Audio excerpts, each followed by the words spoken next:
बोलिए प्रेम से श्री सद्गुरु महाराज की जय। बोलिए प्रेम से सद्गुरु देव की। अब देखिए दो तरह की बातें होगी। श्री सद्गुरु महाराज बोले तो कोई नहीं बोला और सद्गुरु देव बोलते तो सब बोलते हैं। इसका मतलब ये नहीं है कि सद्गुरु महाराज बोले तो आप गलत बोले और सद्गुरु देव बोले तो गलत बोले, ऐसी बात नहीं है। बात दोनों एक ही है। वो महाराजाओं के राजा हैं, राजाओं के राजा हैं, इसलिए महाराज। और देव तो देव है ही, तो दोनों तो एक ही हो गया ना। इसलिए एक बार फिर से बोलिए प्रेम से सद्गुरु देव की। बंदा गुरुपद कंज कृपा सिंधु नर रूप हरि। महामोहतम पुंज जासु वचन रवि कर निकर। गुरु के सुमिरन मात्र से नासत विघ्न अनंत। ताते सर्वारंभ में ध्यावत है सब संत। यदि ये बाजा 1 घंटे के लिए बंद हो जाता तो बहुत अच्छा होता। नहीं हो बंद तो कोई बात नहीं, लेकिन सुनने में, चूँकि सुनने की ही न प्रधानता है। सुनी समझही जन मुदित मन, मज्जही अति अनुराग। अल्लाह ही चार फल अछत तनु, साधु समाज प्रयाग। इको कम कीजिए इसका हो। अय ऑपरेटर, इको कम कीजिए या प्लेन कर दीजिए पूरा। तो ये जो सत्संग का आयोजन है किस उपलक्ष्य में है? कल भी वही बात थी। कल जो सत्संग हुआ उधर, वहाँ भी वही बात थी, यहाँ भी वही बात है ना। दोनों जगह एक ही कार्य हुआ है। क्या कार्य हुआ है? कि व्यक्ति मर गया है, यही ना हुआ है।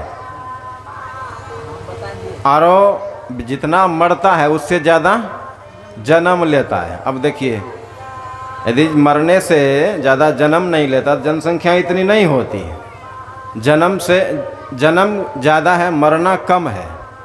आज से 25-30 साल पहले मरना ज़्यादा होता था, जन्म तो जो है ही है, मरना ज़्यादा होता था।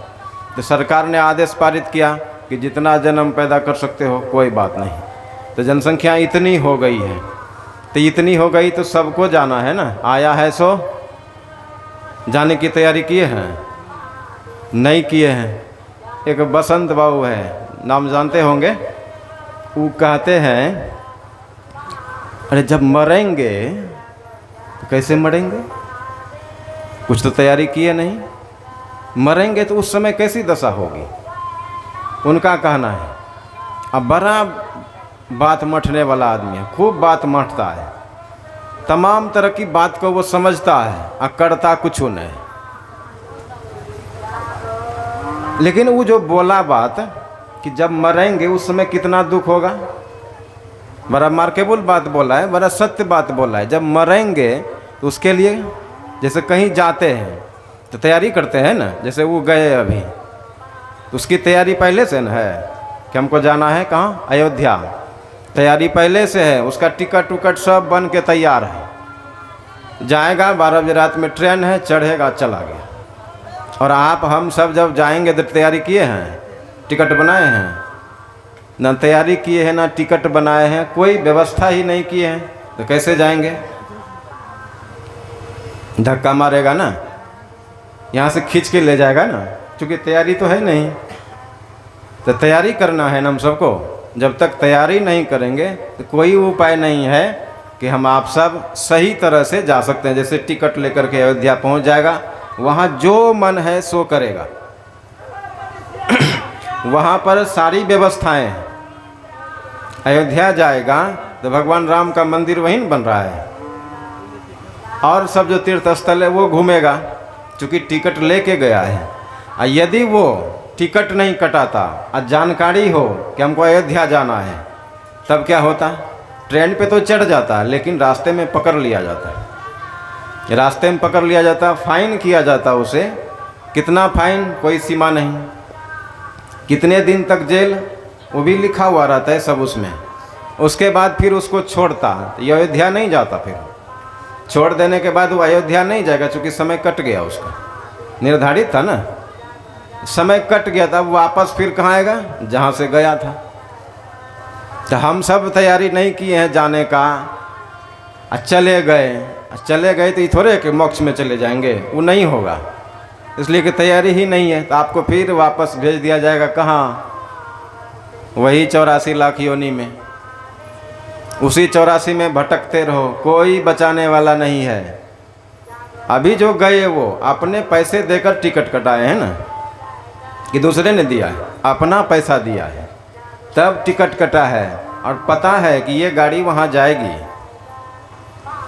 ये गाड़ी वहाँ जाएगी तो उस पर बैठ गया जा करके। तो हम सबको भी पता होना चाहिए, क्या पता होना चाहिए कि ये जो सत्संग है, ये सत्संग भवपार ले जाने वाला है। ये सत्संग भवपार कर देगा पूरी तरह से, कोई कसर नहीं छोड़ता है। इस सत्संग में जितने लोग लगे हैं, इस सत्संग को जितने लोग कर रहे हैं, सब भवपार चले जाएंगे गारंटी के साथ। दूसरा कोई उपाय नहीं। हाँ, किस जन्म में जाएंगे, इस जन्म में जाएंगे कि अगले जन्म में जाएंगे कि और जन्म होगा, वो ठिकाना नहीं है। आप जब तन मन से मजबूत हो जाएंगे तब ये उस पार है। जब तक नहीं हुए हैं, तब तो भजन सुन रहे थे ना शुरू में, ऐसो जन्म नहीं पैबे रे मन तू, ऐसा जन्म फिर नहीं मिलने को है। कैसा जन्म, ये मनुष्य तन वाला। ये मनुष्य तन जो है बड़ा कीमती, बड़ा मूल्यवान है। इसलिए तो गोस्वामी जी ने कहा, क्या कहा, बड़े भाग मानुष तन पावा, सुर दुर्लभ सब ग्रंथ ही गावा। ये मनुष्य तन ऐसा है कि बड़े भाग्य से मिलता है, देवताओं को भी दुर्लभ है। देवता लोग चाहते हैं कि मनुष्य तन मिल जाए। अब इसमें क्या विशेषता है कि वो भी चाहता है, इसकी विशेषता है कुछ, तभी तो वो चाहता है ना।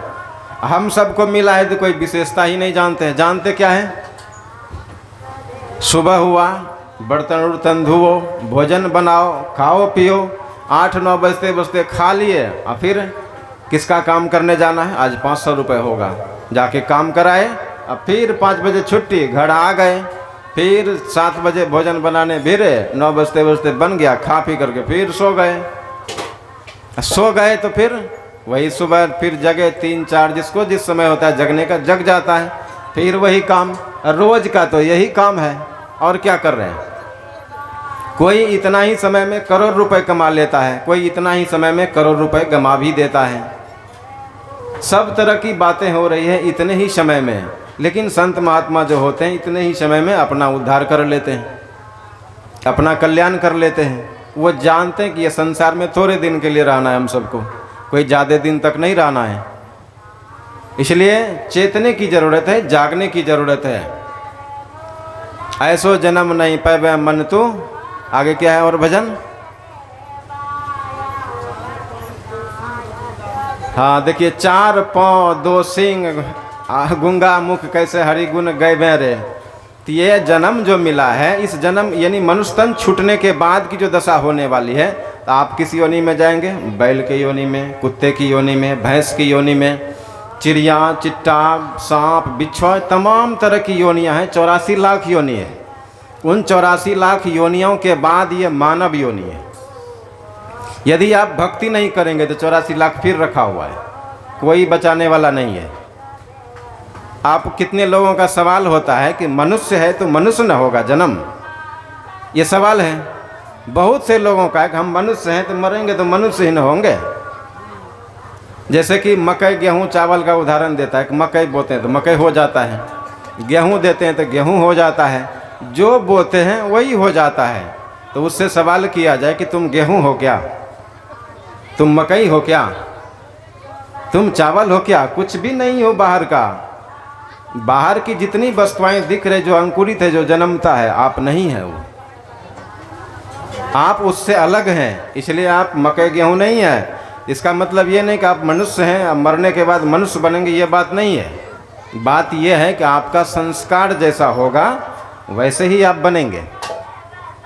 आपका संस्कार कैसा है, खैनी खाने वाला, दारू पीने वाला, गांजा पीने वाला, दूसरे को दुख देने वाला, दूसरे का धन हड़प लेने वाला, दूसरे का सब कुछ चाहते हैं मेरा हो जाए, ये संस्कार है तो आप मनुष्य कैसे बनेंगे? मनुष्य नहीं बन सकते। मनुष्य बनने के लिए मनुष्य वाला कर्म करना होगा। एक महात्मा जी थे, समय 10 मिनट हो गया है और उसके बाद साहब जी आप बैठे हुए देख रहे हैं, 5 बजने ही वाला है, बस 47 हो गया है, 2-3 मिनट और उसके बाद साहब जी को। तो एक महात्मा जी थे, महात्मा जी जो है लैंप लेके जा रहे थे दिन में ही। लैंप रोशनी, उसको एक तरह से और कह सकते ज्ञान का प्रकाश। तो जो समझ सकता है लोग, लैंप लेके जा रहा था दिन में ही महात्मा जी। और जिस गांव से, जिस मेला से गुजर रहे थे, तो वहाँ के कुछ लोगों ने देखा, अरे महात्मा जी दिन में ही लैंप लेके जा रहे हैं, क्या बात है? लगता है महात्मा जी को दिखता नहीं है क्या? लोगों के मन में सवाल हुआ। तो वो जिसको ये सवाल हुआ वो महात्मा जी के पास आ गए। महात्मा जी को पूछते हैं कि महात्मा जी आप किस कुटी में रहते हैं? कहा कि मैं इसी कुटी में बगल में ही रहता हूँ, कहीं दूर का नहीं हूँ। दूर का नहीं हूँ, ठीक बात है। उसके बाद पूछते हैं कि आपको ये लैंप लेके दिन में जा रहे हैं, क्या बात है? आपको दिखता उगता है कि नहीं, कि कुछ मोतियाबिंद हो गया है आँखों में? तो महात्मा जी ने कहा ऐसी कोई बात नहीं, हमको सब दिख रहा है, लेकिन मैंने ये जो लैंप जलाया है इसका कुछ कारण है। तो जिज्ञासु ने पूछा क्या कारण है, बता दीजिए। कहा कि लैंप जलाकर मैं आदमी को खोज रहा हूँ, मनुष्य को खोज रहा हूँ, लेकिन मनुष्य हमको मिल नहीं रहा है। मनुष्य जो है हमको मिल ही नहीं रहा है। आज से नहीं, बहुत दिनों से मैं लैंप जला के आदमी को खोज रहा हूँ, मनुष्य को खोज रहा हूँ और मिलता ही नहीं है। तो कहा कि लैंप जला के ही खोजना पड़ता है? कहा हाँ, इसके बिना हम नहीं खोज पाएंगे मनुष्य को। तो सो इस लैंप की विशेषता क्या है? तो महात्मा जी ने कहा इस लैंप की विशेषता मेरे हाथ में है, तो मैं ही जानता हूँ, यदि तुम इसको पकड़ लो तो पता चल जाएगा। तो महात्मा जी को कहा कि तब देरी किस बात की, मेरे हाथ में दीजिए।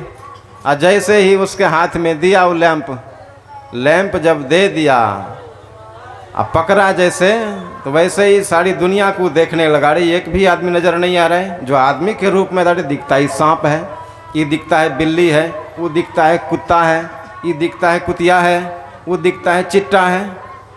तो महात्मा जी को कहा ये लैंप हटाइए, हम नहीं पकड़ेंगे इसको, ये तो दूसरे चीज़ दिखने लगा इससे, ये बेकार लैंप है, हमको ही नहीं चाहिए लैंप। तो महात्मा जी ने कहा तो देखा ना तुम, इस लैंप के माध्यम से ही मैं आदमी खोजना चाहता हूँ, लेकिन मिल नहीं रहा, एक भी आदमी नहीं मिल रहा है। तो कहने का मतलब ये जो ज्ञान है, इस ज्ञान की कसौटी पर जो उतरता है वही मनुष्य है, दूसरा कोई नहीं। दिखता भले है कि मनुष्य है, फुल पैंट शर्ट वाला, जीन्स वाला। एक विद्यार्थी को मैंने देखा, वो विद्यार्थी जो है ना, फुल पैंट शर्ट सब कुछ चढ़ा लिया, कलम भी खोस लिया, और वो आया और देखते हैं मुंह में गुटखा। तो उसको मैंने कहा कि आप कहाँ तक पढ़े लिखे हैं? कहा मैंने MA कर लिया है। तो पढ़े किस लिए हैं? कहा बढ़िया जीवन जीने के लिए। तो ये मुंह में क्या है? तब तो वो ताकने लगा, पढ़े किस लिए हैं? बढ़िया जीवन जीने। मुंह में क्या लेके दौड़ रहे हैं? मुंह में क्या लिए हैं? खैनी है कि गुटखा है कि गांजा है कि भांग है, क्या है? तुम्हारा पढ़ना बेकार न हो गया? पढ़ता है लोग अच्छा जीवन जीने के लिए, समाज को सही राह देने के लिए, लेकिन वो पढ़ा लिखा गधा आदमी, नालायक आदमी माँ बाप के भी पैसे को नष्ट कर दिया, उसके इज्जत प्रतिष्ठा को भी नष्ट कर दिया। पढ़ लिख करके गांजा पीता है, खैनी खाता है, तो कैसे मनुष्य बनेगा? मनुष्य तो नहीं हो सकता है, तू तो कुछ और ही है। भले पढ़ लिया है तुम ABCD H+ क्या क्या होता है, उसको पढ़ने से कोई आदमी नहीं बना है। जब तक ये सत्संग की भाषा नहीं समझता है, सत्संग की बातों को नहीं समझता है, तब तक वो मनुष्य नहीं हो सकता है। इसलिए मनुष्य होने के लिए ज़रूरी है कि सत्संग की बातों को समझें।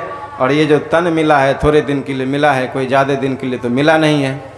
कब इसी जगह किसी का शरीर छूट जाए कोई ठिकाना नहीं।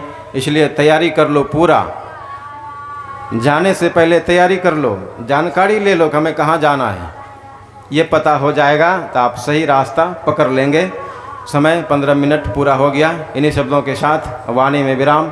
बोलिए प्रेम से सद्गुरु देव की जय। जय।